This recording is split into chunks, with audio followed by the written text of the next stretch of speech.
the 2008 World Champions of Baseball. The Philadelphia Eagles are Super Bowl champions. Eagles fans everywhere, this is for you. Now entering the game for Philly Pressbox Radio, Bill Furman and Jim Chet Chesko. It's Tuesday, December 23rd, 2025. Welcome to the Philly Pressbox Radio Roundtable Christmas Show, brought to you by the Irish Rover Station House in Langhorne, PA, Cavs, Philly, Tailgates, and the STT Sports Network. I'm Bill Furman. I'll be your host tonight, along with my partner, Jim Chet Chesko. Chet, the Philadelphia Eagles are back-to-back NFC East champions with a solid win over the Commanders. The Pro Bowl was announced today. 5 Eagles are on, 6 Cowboys, by the way. We'll talk about that. The Flyers lost 5 out of 6 before winning last night against Vancouver in a solid game. Still very much in the hunt, even with a little bad run. The Sixers, they've won 2 games this week, raising their record to 16-11, going into tonight's game against Brooklyn. They're in 4th place, Chet. They moved from 6th to 4th with just 2 wins. The Phillies are in the winter news, trading Matt Strom to Kansas City this week. They have a lot of work yet to do for me, pal. I'm not quite so sure where that Phillies bunch is going. And we'll be making our Week 17 picks, as dreadful as that might be. We have plenty to talk about, as always, in Philly sports. Yeah, as you indicated, Bill, 3 of the Philly teams are in action these days, of course, with the Eagles and the Sixers and the Flyers. The Phillies also making some moves. That Strom deal not sitting well with a lot of Phillies fans. Time will tell if it was a smart move or not. Meanwhile, JT remains unsigned. Just 2 weeks left in the NFL's regular season, Bill. As does Ranger. Ranger's out there somewhere along with JT. That's true. We'll get to that a little bit later on. Hey, we have a great guest returning tonight in former Eagles tight end, the 2-time USFL champion Ken Dunek. We'll be talking a lot of football with Ken. The Jersey man himself. Bill, I checked the archives, and this is Ken's 8th visit to our show, dating back to 2016. Always good to have him on with us. But I got to say, I'm a little disappointed that Ken is not wearing that cool Eagles jacket that he has in the promo pic. Come on, Ken. Let's get to it. Let's welcome Ken Dunek back to Philly Pressbox Radio. Ken, welcome back, and he's already on you, Ken. Guys, it's in my closet. You should have told me to dress up. I would have worn it for you. It's the holiday spirit, you know. We are going to talk a little football, Ken. Merry Christmas. And the Eagles, they gave us a nice little early present, I guess, on Saturday evening. A not so pretty first half down in Landover, but a terrific second half, 22 straight points before Washington got that one at the end. What did we learn about this Eagles team in the NFC clinching 29-18 win over the Commanders? Well, the first thing you realize is they have a great defense. And anytime you have a great defense, you can stop the run and you can rush the ball effectively. In my opinion, you have a chance to win football games. I don't think the Eagles have been as consistent in offense as they need to win the Super Bowl. However, there's still time. We're going to get Lane Johnson back. Hopefully, these next 2 games will get some people some rest. You know, Juergens and Dickerson have been kind of ailing here. We might be able to give them some time off and get that offensive line healthy so we can be a substantive offense again this year. You know, Ken, I saw a tweet. I actually screenshotted it because I wanted to talk about it tonight, and we're right on it. The tweet said that the Eagles played the hardest schedule in the NFL, a true gauntlet, 11 games against playoff teams from last year, no back-to-back home games, 5 short week games, and here we are, 10-5. We've won the East. Is there a lot more to this team maybe than what the record shows to go along with all those injuries that this team maybe could just be peaking at the right time now? Well, they're a talented football team on both sides of the ball. They're defending Super Bowl champions. Sometimes we forget that. And I think we've raised the bar so high and our expectations are so lofty now that the slightest slip up, everybody goes into a panic. Listen, Jalen Hurts is a good quarterback. I'm happy that he's on the Eagles team. We have really good receivers. We got the best running back in the game. Our offensive line hopefully will get healthy and perform at the level they did last year. So although I'm worried about the consistency, I still think that this team can make a big run in the playoffs, and I don't see any team wanting to play us for sure. That I think is a given.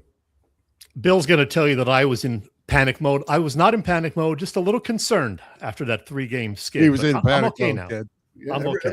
Everybody's concerned because, you expect them to play at a high level, and when it doesn't happen, you're scratching your head about it. Exactly. Well, Ken, as a former tight end, you got to be impressed with the play of Dallas Goedert of late.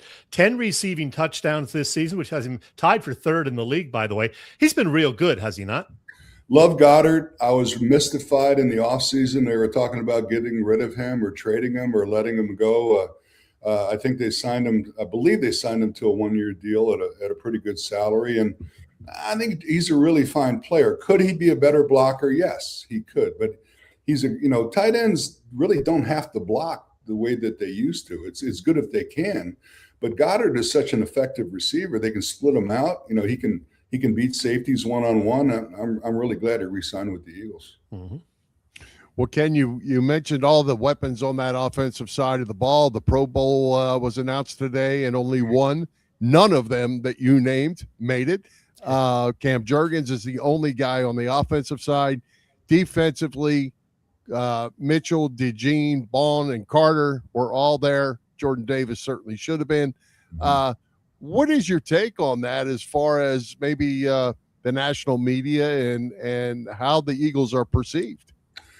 Well, the one thing that really surprised me is Lane Johnson didn't make it. Now, I know he's been injured for a few weeks, but to me, he's the best right tackle in the game. I don't know how you leave him out. The other ones I can understand.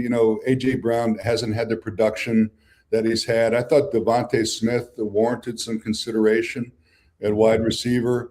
Barkley has come on here lately, and I think it's the fact that he was getting hit in the backfield so often, and now he's actually getting a head start, and the contact is now past the line of scrimmage, which is helping him. So, but the Eagles are a talented bunch on offense. They just need to pull it together. Well, you just mentioned Saquon Barkley. He had that incredible 2024 season, of course, over 2,000 yards rushing. Many would say he is having somewhat of a down year compared to a year ago. Yeah, I guess, but he does have 1,072 yards on the ground, good for 9th in the league. He's got his average back up over 4 yards per carry. Finally, is he maybe getting hot at the perfect time? Well, I'll tell you what, did you see that spin move for a touchdown last week? I mean, he does some things that are just amazing. How athletic is he? And he's strong, and he really grinds out the extra yards at the end of the run. So if you ask me of any running back in the league who I would want to play for me, it would be Saquon Barkley. Ken, you played in the league for a while. It's said that when you come out of training camp, you're hurt, and you continue to be hurt pretty much through the whole entire season. Is that real, first of all, from a guy that's been there? And when you see a guy like Landon Dickerson, who's probably not playing near as well as he has in the past, but he came out of camp and everybody knew he was hurt. Is that real? Well, I promise you it was real back in the Dick Vermeil training camp days, because we had full scrimmages every day. The guys in training camp, they just don't hit the way that they used to. I mean, and I get it. There's a financial consideration of these players. The team has invested a lot of money in them. They need their top level players to succeed. And I thought when they signed Vic Fangio, when I was at practice the last 2 years, it looked like they were hitting a little bit more than they had in the past. And it's really hard to replicate game speed. And that's why, the big question coming up is, well, now Lane Johnson's healthy. Do you play him? Jalen Carter's now healthy. Do you play him? And you walk a fine line between getting these guys in game shape, ready to play, and risking injury. And that's a decision that I think is going to be really interesting here in the near future. Yeah, Lane Johnson was not on the practice field today. I have a hunch they're going to sit him out. The Eagles are, I think, 86% locked into the 3rd seed. They could sneak up to the 2nd seed still, but, that being the scenario, I would just rest him until the playoffs. I know they'd like to go to Buffalo and win this Sunday, but it's not crucial. We'll see what happens there. Ken, I want to ask you something. I have a feeling that Bill and I disagree on this, but I'm losing faith in the tush push, and I'm okay if they stop running it. Can we make the tush push go away, or what's your take on it? Well, it mystifies me because, it was the most dominating play in any sport I've ever seen. It was an automatic. And now, you've lost Jason Kelce. Cam Jurgens is a little bit nicked up. So is Dickerson. And I don't think those guys are getting the push that they were in the past that made that play so successful. Jalen Hurts is really strong. I don't think he's missing anything strength-wise. So in the beginning of the season, they were trying to fool people a little bit. They were running some plays out of the tush push formation, and I don't know. They just kind of lost the continuity there, and I wouldn't get away from it just yet because I do think it's an effective fourth down play. But I read somewhere that the tush push is now less effective than a regular quarterback sneak. It is, yeah. Which I find really hard to believe. Yeah. But we'll have to see where that goes. Yeah, and as you mentioned, I think early in the year when they ran a little pitch off of it and did some other things, they were successful plays. I think the defenses are so lined up against it now. You could still do some things with that. I think that could be pretty good, but they definitely are officiating it a lot tougher now too. They are. They're looking for that early movement. And the one thing is that I don't think Cam Jurgens and Landon Dickerson are getting low enough on that play. You've got to dive at the ankles and kind of crawl your way to get that extra yard. And it just doesn't look like they're getting low enough to beat the defense at this point. Hey, Ken, Bill mentioned this guy earlier, did not make the Pro Bowl. Jordan Davis, what do you think about his play of late? He has looked dominating as a defensive tackle. You took the words out of my mouth. He's dominating. What a run stopper he is. It's funny. They have Brandon Graham playing inside now, and he's getting a great push too, which may help teams get off of doubling Jordan Davis a little bit. But I thought he had Pro Bowl consideration for sure. Not only do I like the way he plays, I like the way he speaks. He's a very well-spoken, eloquent kind of a guy that seems to say all the right things. And I think he's matured over the last year or two. So, again, really a good player for the Eagles to have on their defensive line. And it's a contract year. It's going to be a real situation, I think, for Howie Roseman. I think we would have all thought going into this year that he's probably a guy you're not going to pay the money to and you're going to let him walk. Yeah. I'm not sure you're thinking that today. No, I think you got to pay him. But then it becomes a point of how many guys do you pay? Jalen, right. You have to pay Jalen Carter.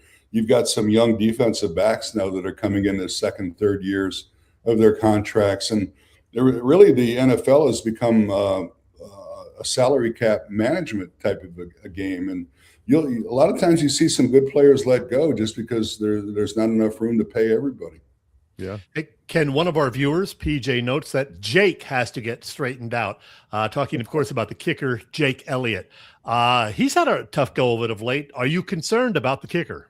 Well, it's hard for me to criticize guys that went to my alma mater, Memphis University. So I'm going to be a little bit easier on Jake. But, hey, listen, I'm a golfer, and every once in a while my swing goes haywire, and I start duck hooking some shots, and you got to get to the range and figure it out. I still think Jake has the leg strength to be a good kicker. I'm not really concerned that he's missing 57 yarders. I'm a little concerned when he's missing 42 and 43 yarders. But, at this point, who are you going to bring in? There's nobody out there that's going to be as good as Jake Elliott. You just got to make him work through it. And I really do believe he will. I think he's a fine kicker that's just going through a bad time right now. Yeah.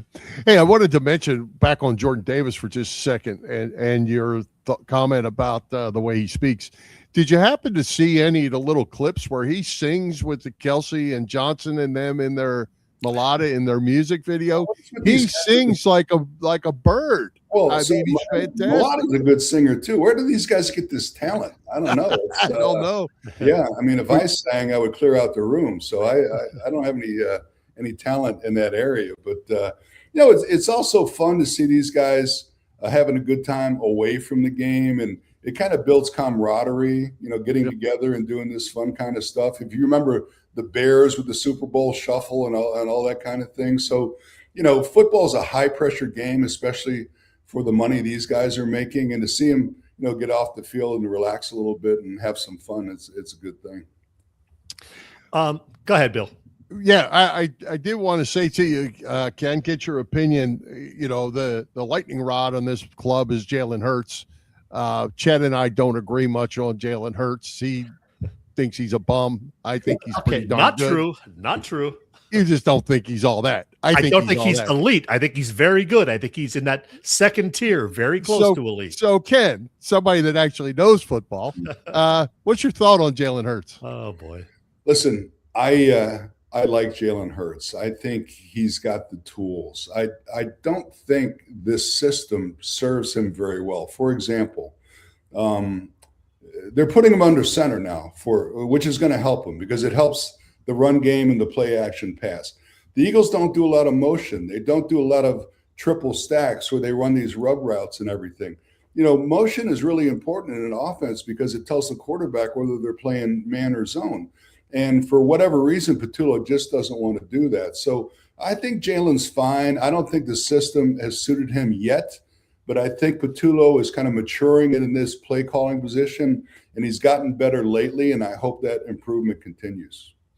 Ken, I'm going to put up the NFC playoff picture right now. As I said, the Eagles are most likely going to get the third seed. They still have an outside shot at the second because the Bears do have a couple of tough games remaining.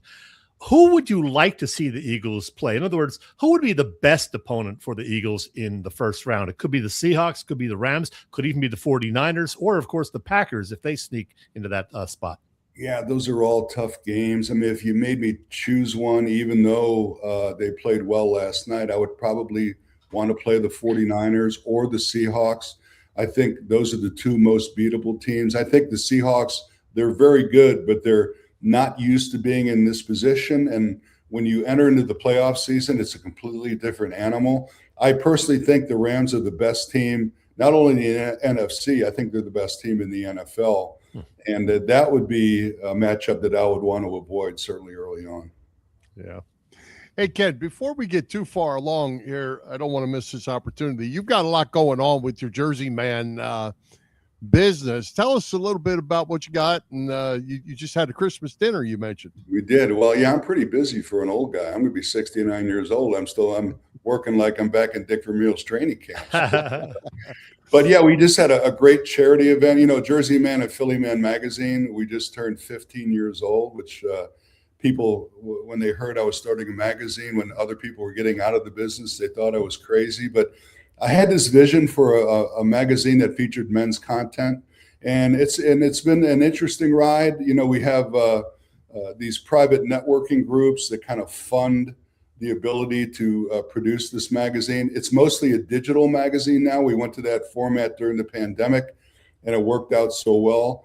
We stayed with it. You can read Jersey Man and Philly Man magazine for free on our website. We do print some promotional copies and send some to some subscribers. But, we've got a great business clientele within the magazine that support us. And we had our Unmasking the Legacy Gala a month ago. We drew about 550 people to Ballroom at the Bend, raised a record amount for charity.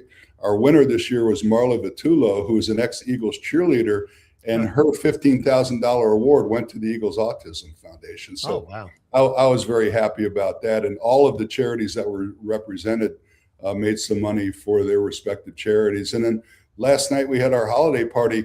We moved it to a later date this year because of a conflict with the venue, and we weren't sure that many people were going to show up. Well, we sold it out with 225 people at the Cherry Hill Mall. The only problem was it was hard to park because everybody was Christmas shopping, and so it was hard to get in there. But I feel very humbled and blessed at the success that we've had. And the main thing is we're helping people make business connections that are helping them succeed. And that's always been my focus. I always thought money might be a byproduct if you could help enough people. And it's turned out to be right. So I'm really proud of what we've established here. I work with two of my daughters, Ashley and Alex, and that's a blessing for me. So, yeah, for an old guy, I'm having a pretty good run here, guys.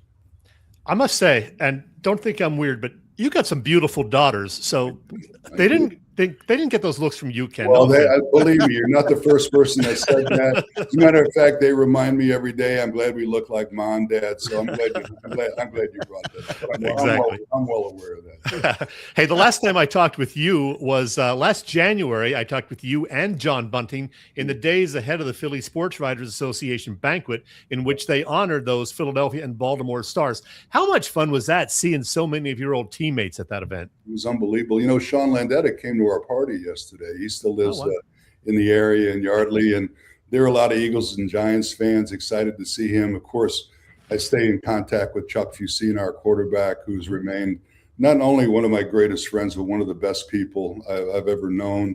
You know, Sam Mills was on that team that is in the Pro Football Hall of Fame. Of course, Sam died tragically several years ago, and it was just then you had rookies like Kelvin Bryant and Irv Eatman and Bart Oates, and it was really a stacked football team, and it was so much fun.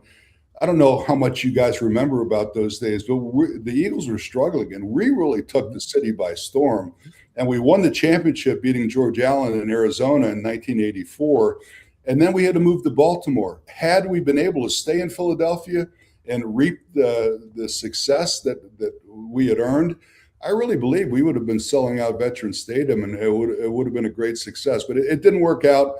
I don't have any regrets. For a guy who didn't play high school football, I have a lot of jewelry, and we didn't make much money back then, but we did get some rings and watches out of the deal. So, but I'm really proud of my association with that team. It was just a great fun with a great bunch of people. Hey, Ken, I don't know that Chet probably doesn't have this at his fingertips. He does when you're on with us. Is your display still in the Pro Football Hall of Fame in Canton? It is. You know, it's funny. Everybody that I know that goes to Canton and sees my jersey hanging next to Jim Kelly in the USFL exhibit, they call me and they say, "Hey, do you know your jersey's in the Hall of Fame?" I say, well, of course I know my jersey's in the Hall of Fame. But that was a situation where I had the USFL trophy for our Stars reunion. I was going to send it back to Carl Peterson, and he said, "Wait, the Hall of Fame wants the trophy." So the guy from the Hall of Fame calls me and says, "Do you have a game jersey?"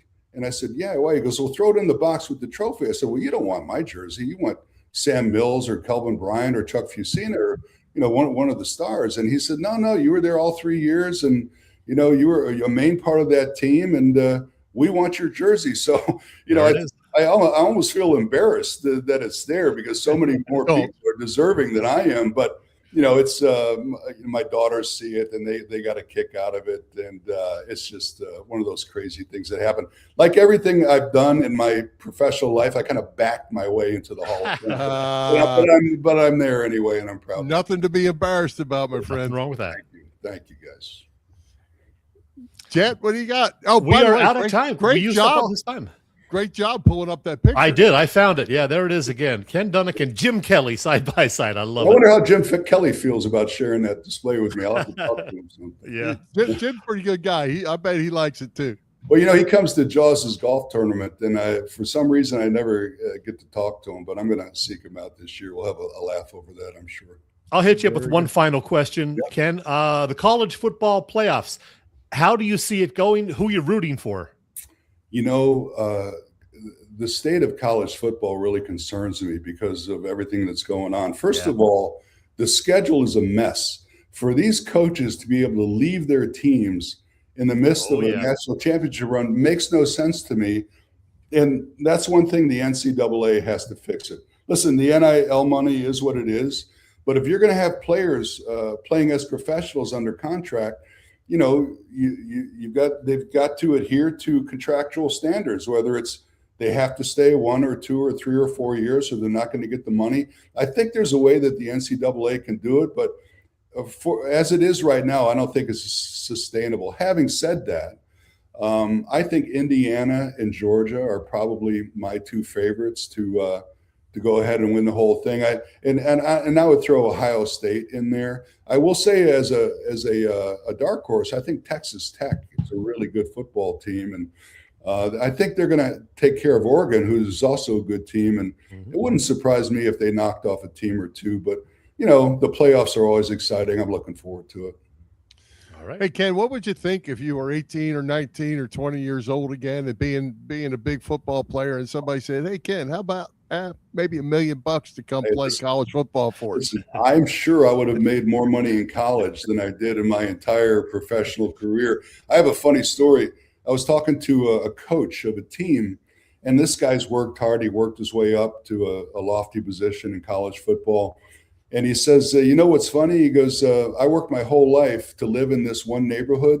And now I have a player that we signed that is my next door neighbor. So, you know, it's a crazy situation with college football. I hope they get it straight because it remains a really good game. Ken, that will do it. We have used up all of our time with you. This was great. Let's make it an annual tradition.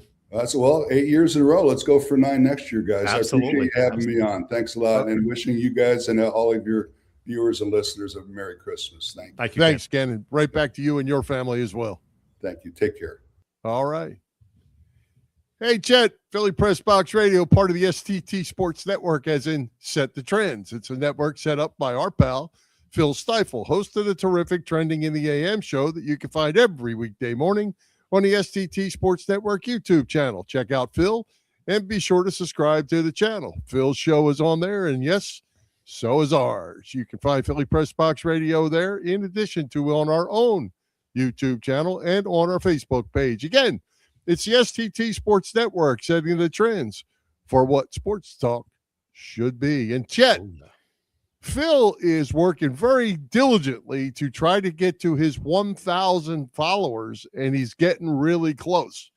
If there's anybody watching us, listening, that wants to check it out, go to Phil's Trending in the AM and like his page on the STT Sports Network. I'm a little jealous because he's been doing his shorter than us, and we're stuck in the upper 700s, so we're not even at 800 yet. So come on, people. If you're watching the show and you haven't yet subscribed on YouTube, please do us a solid. Subscribe. Do us a solid. We need a Merry Christmas to us. What do you think? Yeah. Like.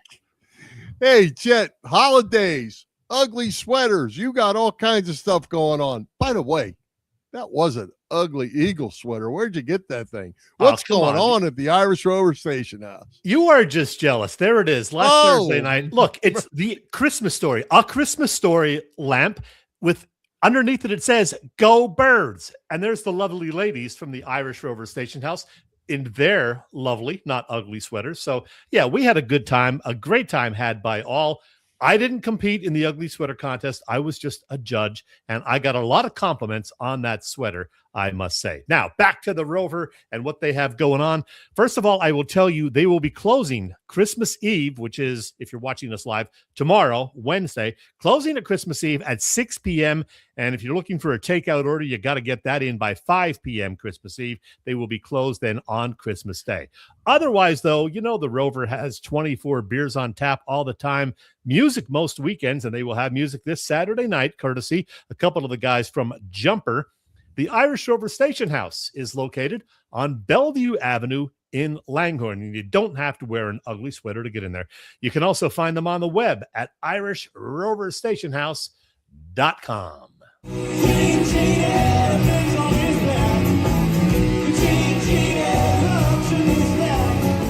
Hey everybody, this is Zeke Mitchell of Hazy Cosmic Jive.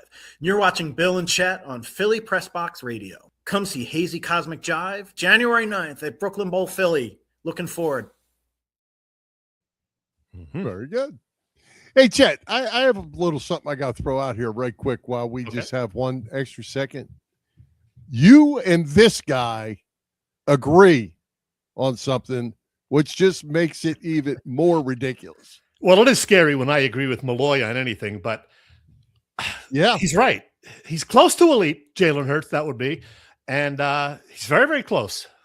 Well, the one thing about this comment and you and him agreeing, we could just throw the blanket over both of you and just dump you out because you obviously don't have it together. Get your eyes checked, Bill. I will come Super Bowl, again. But there you go. All right. We talked briefly last week about the Phillies signing free agent outfielder Adolis Garcia apparently to replace Nick Castellanos. Then we learned right before our show they signed right-handed reliever flamethrower Brad Keller. This week they nearly gave away left-handed pitcher Matt Strom to Kansas City. They signed left-handed relief pitcher Kyle Backhouse of the 4.62 career ERA. Chet, are these real moves or we cost-cutting measures to sign another big fish? As you mentioned earlier, JT is still out there. Ranger is still out there. This team, as we sit, we'll call it Christmas Eve, is not better than they were at the end of the season. Yeah, I think there's still more to come. The Strom trade for me was the real head scratcher last week. He's been a solid reliever for the Phils during his time, a 2.71 ERA during his 3 seasons with the Phils. But I think he pissed off Dombrowski a little bit when he made that comment about the team maybe not doing enough pitcher fielding practice, and that perhaps led to the Kerkering miscue in the postseason. But yeah, with Strom gone and the uncertainty about just how good Justin Crawford's going to be, assuming he's the everyday center fielder. And of course, the fact that JT is not signed yet, at least, and the fact that everybody is a year older, it's hard to say the Phillies are any better today than they were 2 months ago, as you indicated.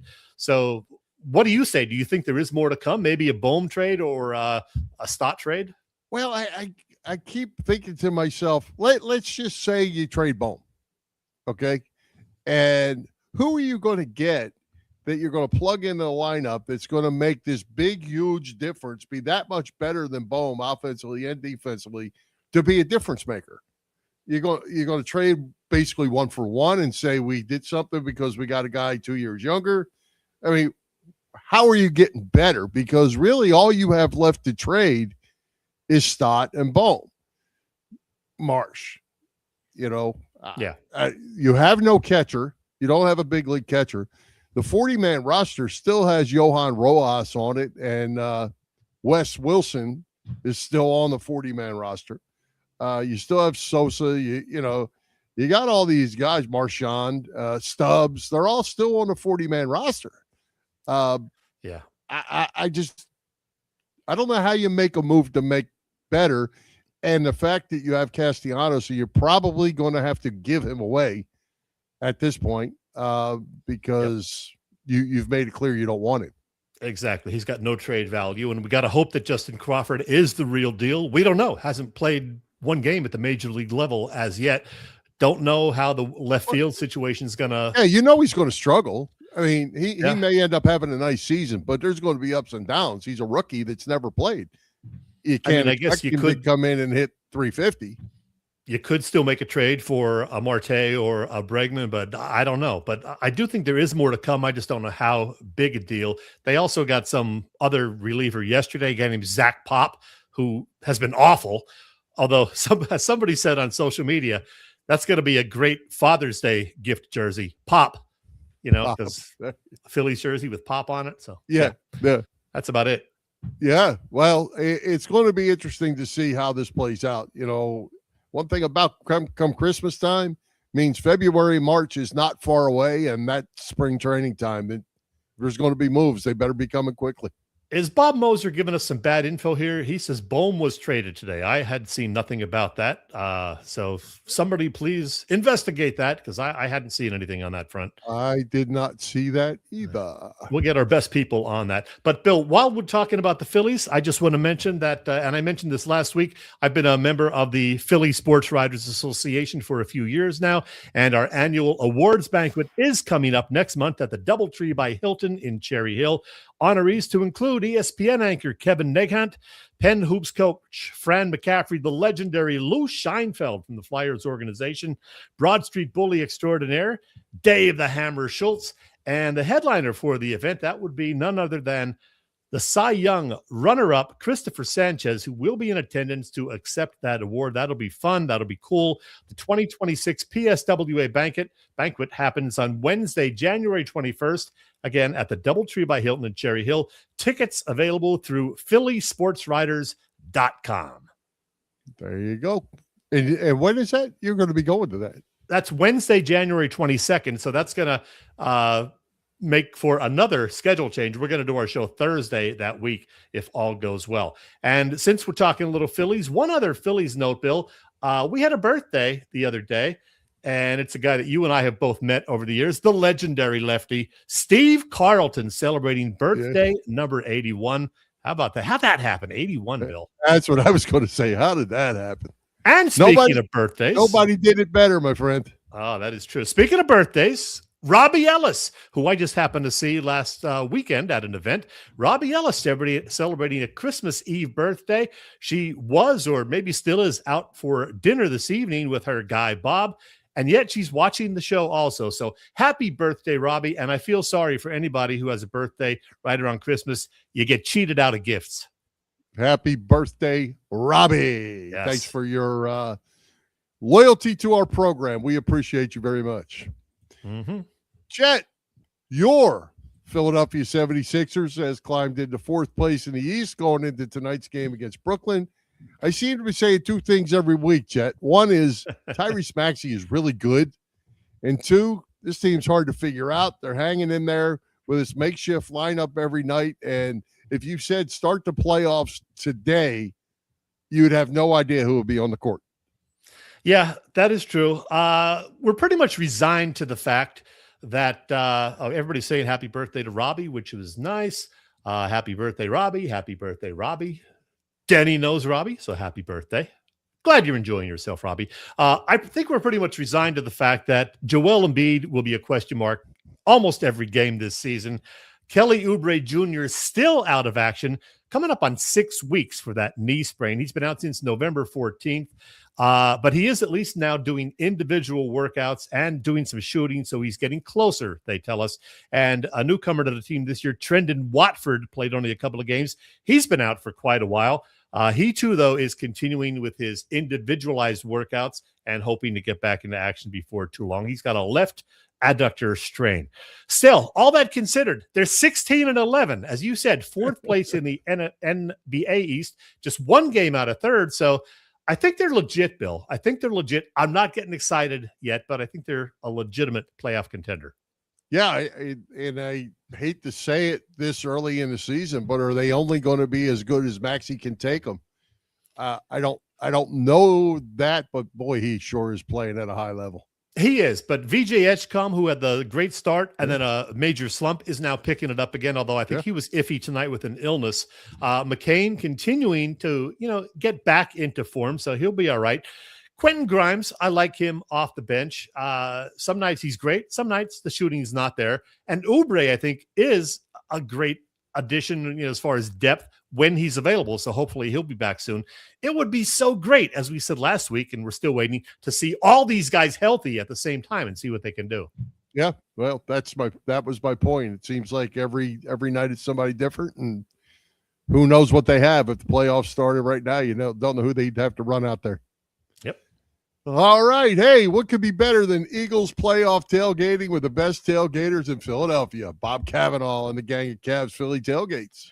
Cavs Philly Tailgates has been cooking up a terrific catering business for some 35 years now. You know them best for their tailgate parties. Cavs is a 3-time winner of Philly Tailgates, Jack Daniels Great American Tailgate Party Contest, and a past winner of the Philly Daily News Tailgate Award. Cavs also does corporate events, parties, you name it. Of course, Cav hosts tailgates before all Eagles games outside the link. And yeah, there is one still to come. You know that. The season finale, the regular season finale on Sunday, January 4th. Those Commanders coming back to town. You can get details on that event, which will take place a few hours before kickoff. Again, get the details at phillytailgates.com. And if you do have any questions, you can email them at cavscatering@verizon.net. Cavs Philly Tailgates is the way to go. You hear that, Bill? You hear that? Whoa. It's time. We're going to do it. Shows. We're going to do no it. Award shows. Bill, I'm not sure if you know this, but today is Festivus, when it's okay to air grievances. And I'm hearing a lot of people complaining that I don't do random Chet segments quite enough. Please don't fact check me on that. But that's my story, and I'm sticking to it. Yeah. But anyway, in a way to make those handful of people, maybe, happy. I do indeed have a random Chet segment, so sit back and enjoy for the next 3.5 minutes. Seinfeld fans are well aware that December 23rd is Festivus, a sort of holiday that features not only an unadorned aluminum pole, but feats of strength and, yes, an airing of grievances. So here in 2025, well, there are some things that have me ticked off on the Philly sports scene and beyond.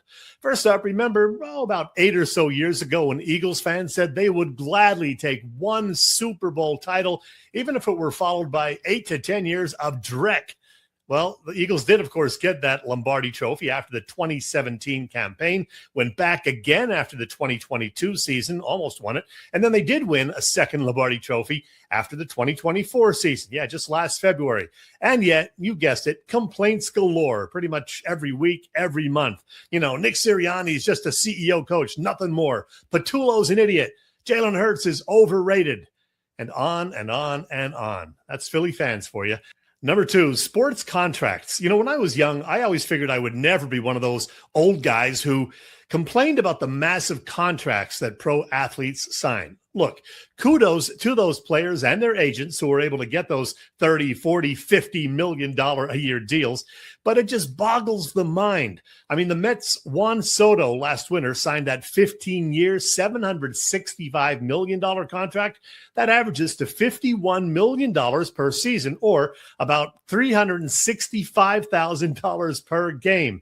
And that, of course, is even for games in which he'd make a 0 for 4 with 3 strikeouts. It is what it is, I guess.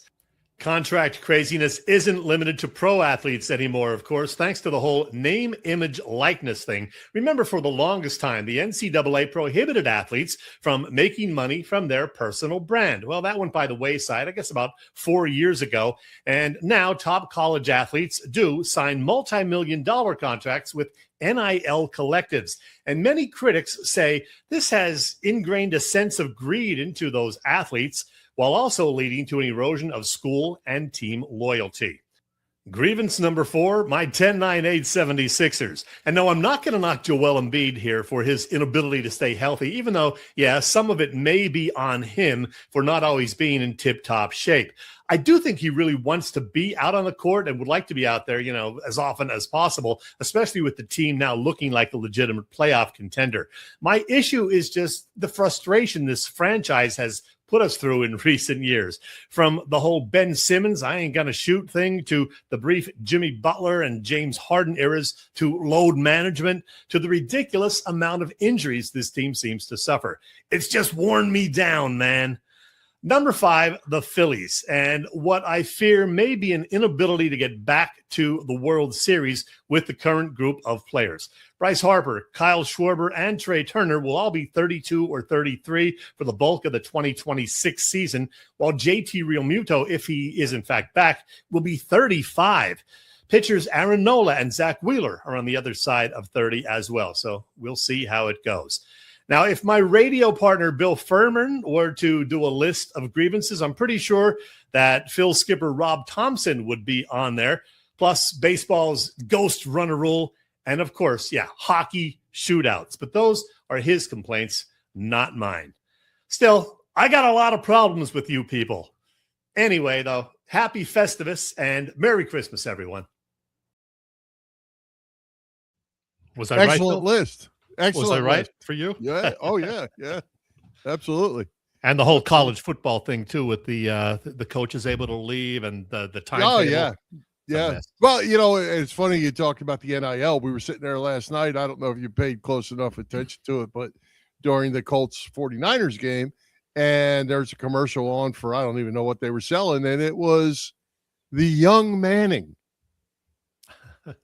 It was the college Manning doing the commercial. I'm like, come on. I said to my wife, I said, you know, this is nuts. It's just nuts. It is indeed. You bet. Hey, good list. Today's sports world, it is the way it is. Maybe what we need to do next week, Chet, because we're going to be celebrating Christmas and New Year's here next week. Maybe what we need to come up with is our 5 or 10 best moments of 2025. Ooh. And we know the first one, right, is winning the Super Bowl. So we know that. But so maybe we can make it, let's say 7. Let's do 7. We're going to have a jam-packed show next week, Bill. Yeah, let's come up. Well, I don't know who's on, so I know. I just I'll made tell you that in a up. minute. But we'll let's do that. Seven top 7 moments in 2025 Phillies. We're going to have to remind each other, of course, on Monday or so to do this. yeah, absolutely. All right, it is time to make our weekly picks. How did Boop Bobatron Jr., you and me do in week 16? Well, actually, not bad. We did okay in week 16, Bill, as I look for and hopefully find the standings. Yeah, there we go. Boop and I were both 5-1, so I remained 3 games ahead of him for the non-existent trophy. While you, Bill, were 4-2, not bad to fall another game back. You are now 8 behind me with just 2 weeks remaining. I think you are tanking, Bill. You're looking for that high draft pick. Yeah, I am. You know what? There's been some weeks, Chet, I'd have trouble picking the winner of a one-team game. That is true. All right. Well, just clarify, even though it's week 16, how we do this. We pick the winners of 5 games every week, no point spreads, always the NFC East games, always a Sunday night football game, and then we throw in additional games as needed to get to 5. So this week we have 5, and we've had one add-on. And that's going to be, are you ready with Boop's information? I just found them. Yep, I found them. Okay. Haven't looked at them yet.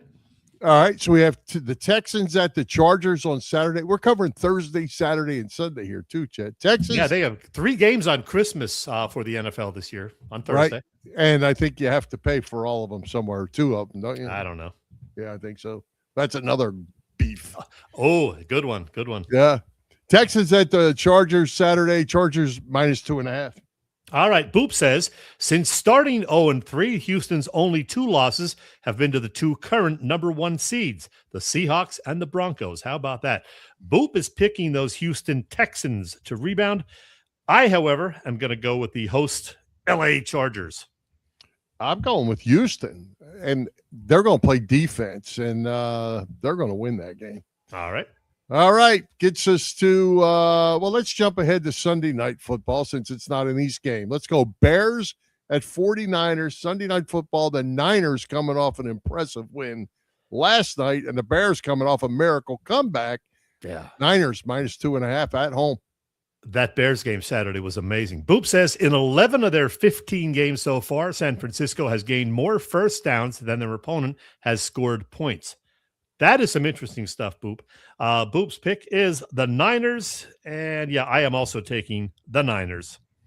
Well, and I've got to find a game, at least one game somewhere different than you guys, so I'm going to go Bears. But boy, the 49ers looked really good last night. Yeah, they did. Cow. All right, Dallas at Washington. That's a Thursday Christmas Day game. Dallas -6.5. Boop says Dallas gets to do what the Eagles did last week, take its frustrations out on Washington. Boop is picking the Cowboys. I'm also picking the Cowboys. Yeah, I'm picking the Cowboys again. They still stink. They do. Yeah, just had to throw that in there. And talk about stink. How about the Giants at the Raiders? Oh, there's Raiders, a game for you. Raiders -1.5. Oh my goodness. Boop says one or both of these teams is going to dodge its 10th straight loss. Wow. They both have lost 9 in a row. Boop is picking the Giants. Nope. I'm taking the host Raiders. Yeah, I'm taking the Raiders too. Hey, I saw a thing, Chet, that said that the Giants have 9-game losing streaks in 3 of the last 7 seasons. Wow. That's tough to do. That is But really. they did it. Yep. All right. Eagles at the Bills. Bills -2.5. Ooh. This was a tough one for me. Let's see what Boop says first. Boop says, wondering just how many different ways Jalen Hurts and Josh Allen can produce points in this game. Boop is taking the Eagles. Bill, I'm not a hater. I'm not. But I'm taking Buffalo to win this game. I hope I'm wrong. You are. Eagles are going to win this game because the Buffalo Bills aren't quite as good as the media wants to make you think they are. If you watch their games and actually watch them play, they're good. They're not that good. So, and you know what? This is their big opportunity now with Mahomes and the Chiefs out of the picture for this year. right. They have to, get past some up and coming teams like the Broncos with a young quarterback in Bo Nix, and Pittsburgh, who may be in there with an old quarterback in Aaron Rodgers, but there's certainly no dominant team. New England, of course, with Drake May, another young quarterback. This is Buffalo's big opportunity, I think, to finally get back to the Super Bowl. So we'll see if they do it or not. Yeah. Speaking of Bo Nix, how about that Pro Bowl snub? Oh, really? He got snubbed. Wow. He did not make the Pro Bowl. Drake May make it for New England? He did. He was one of them. And Sam Darnold. Who am I missing? How about those games? Thursday night, the Seahawks and Rams, and then Saturday night, the Packers and Bears. Two amazing finishes in both of them. Yeah, they were. Just wow. Crazy good football there at the end, that's for sure. Overtime. All right, let's get to our margin of victory pool. How are we doing after 16 weeks? We're no running major out of changes. teams. No major changes this time around because this past week, Boop and I both took Houston, and so we did get a couple of that's us first and second. Looks like I cut off the names. Yeah, Boop and I both got 2 points for the Houston narrow win. You, Bill, actually made up a little ground because you took the Eagles, and they won by 11. So right now, it's Boop at 184, me at 151. You just 4 behind me now, 147. And I don't know if there's enough time for either of us to catch Boop, but you never know. Yeah, you're in trouble. I'm coming after you. Probably. All right. So who do we have? Who's Boop got? Oh, Boop says, wow, Boop is taking the Dallas Cowboys to beat the Commanders. And he's probably got a good pick there because Washington, I don't know what the status is of Mariota. I mean, if they're stuck with the third stringer, Josh Johnson, right? Well, he was good, wasn't he? Oh, how is he still in the league? For like his 12th year. He's a millionaire. Yeah, crazy. That's a good pick. Boop is taking Dallas. I already took Dallas, I think. I'm not sure, but I'm taking Jacksonville over your Indianapolis Colts. Hey, stop that. All right. Well, I am taking those Denver Broncos over the Kansas City Chiefs. Okay. Why not? And let's see. We're sure you never took them before, right? Okay. You never did. Okay, you're good. You're good. You're good. All right. I like my chances there. Good luck. Right, hey, we're going to stay on our Tuesday schedule next week since it's New Year's Eve. Will be Wednesday. Who is coming to Philly Pressbox Radio to join us for our New Year's show? Well, I'm glad you asked, Bill. Yeah, Tuesday. And by the way, that will be our 53rd, 53rd and final full show of the year. Because of the way the calendar worked out, we did a show very, very early in January last year. And we're doing one very late in December this year. So 53 shows and number 581 overall. We will have a visit from Kevin Cooney, who's heard a lot these days at 97.5 The Fanatic. He's going to talk Philly sports with us and go over his 2026 MLB Hall of Fame ballot, which we do every winter with him. I already hit him up on it, too. Oh, did you? Yes, so there you go. did. That'll be fun. And we will also have a chat with the guy that you saw about 20 minutes ago, the founder of the Bowie tribute band, Hazy Cosmic Jive, Zeke Mitchell, to talk a little bit of rock and roll ahead of his band's January 9th show at Brooklyn Bowl, Philly. His band is great, and I can't wait to see them again. And yes, it will be another Tuesday show next week, Tuesday the 30th at 7 p.m. All right. Looking forward to that. It should be fun. Hey, we want to hit on the Flyers, Chet. They lost 4 of their last 5 before last night, where they had a nice win. All losses by 1 goal, 2 shootout. They're playing good hockey, but man, these 1-goal games are close every night. But one thing I think, if we haven't established anything else here before we hit the new year, when you actually start watching, Dan Vladar has established himself as the number 1 goaltender, and if they're going to win, he's going to play. I was a little worried because over the weekend he missed the Saturday game with one of those dreaded upper body injuries. Upper body injury. It's always that means like he had a headache. Do you think that means upper body injury in hockey? Is that a headache? even with when the Tyson Forster got hurt a few weeks back, I mean, we saw it was something with the shoulder or whatever. Yeah. They called it an upper body injury, and he's out for the season, of course. It's only two injuries. Upper body, lower body. Yeah, that's it. That's it in hockey. Vladar, though, did come back and played really, really well in the Monday night win. Gave up that fluke goal in the final minute, which, hurts the goals against average, but he has been really good. And how about the Flyers offense? The new kid they just called up, he looks good. So they're fun to watch, and they're in second place now in the Metro division. Yeah. I know it's still tight, but pretty good for the Rick Tocchet. Well, and the thing about the NHL, the way they do it, where you get a point for a tie, it keeps the standing so tight. Yeah. All the time, where you lose, you actually lose in regulation 2 or 3 in a row, it can send you straight on down, as well as if you turn around and win, you can really make up some ground. So PJ's a fan. PJ watches the Flyers all the time. Yeah. He's confident. I like it.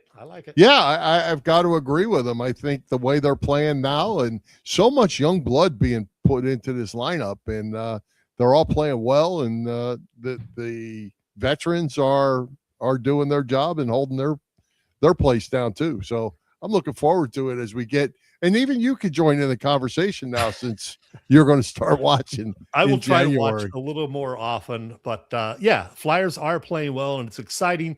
Wouldn't it be great, because it's been a while, wouldn't it be great to have both the Flyers and the Sixers hosting home playoff games in April and May?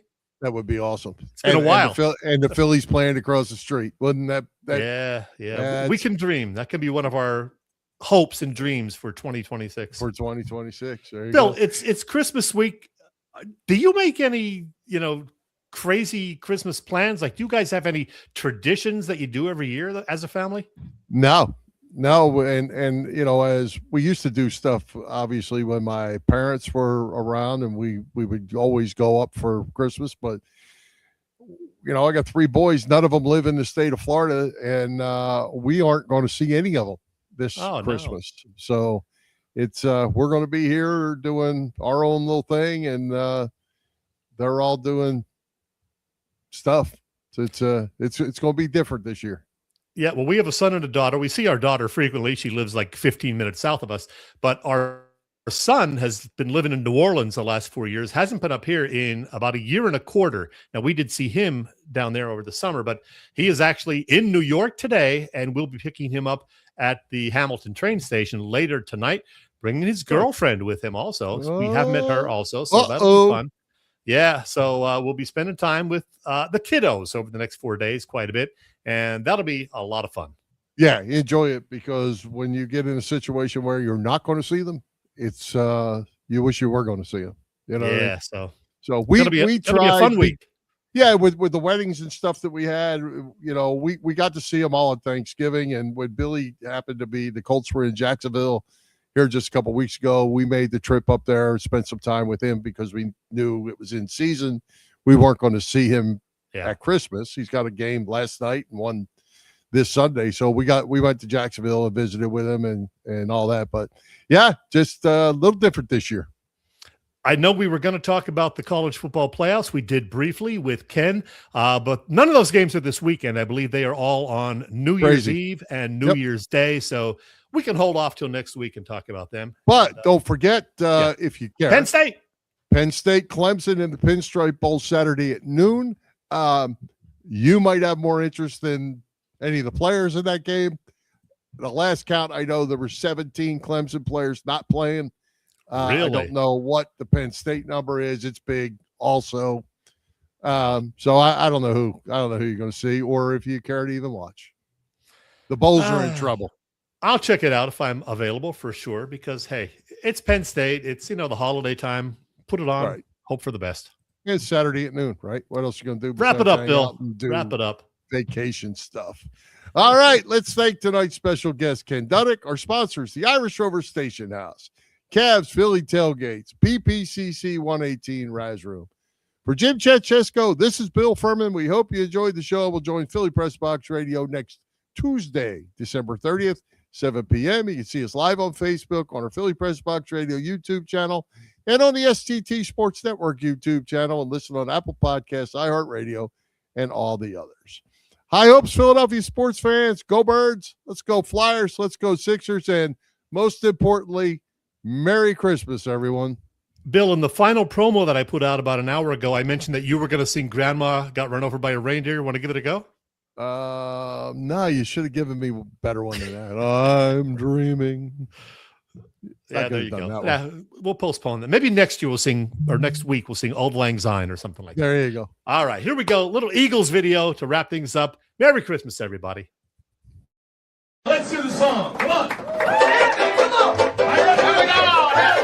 1, 2, 1, 2, 3, 4. Fly, Eagles, fly, on the road to victory. Everybody, come on.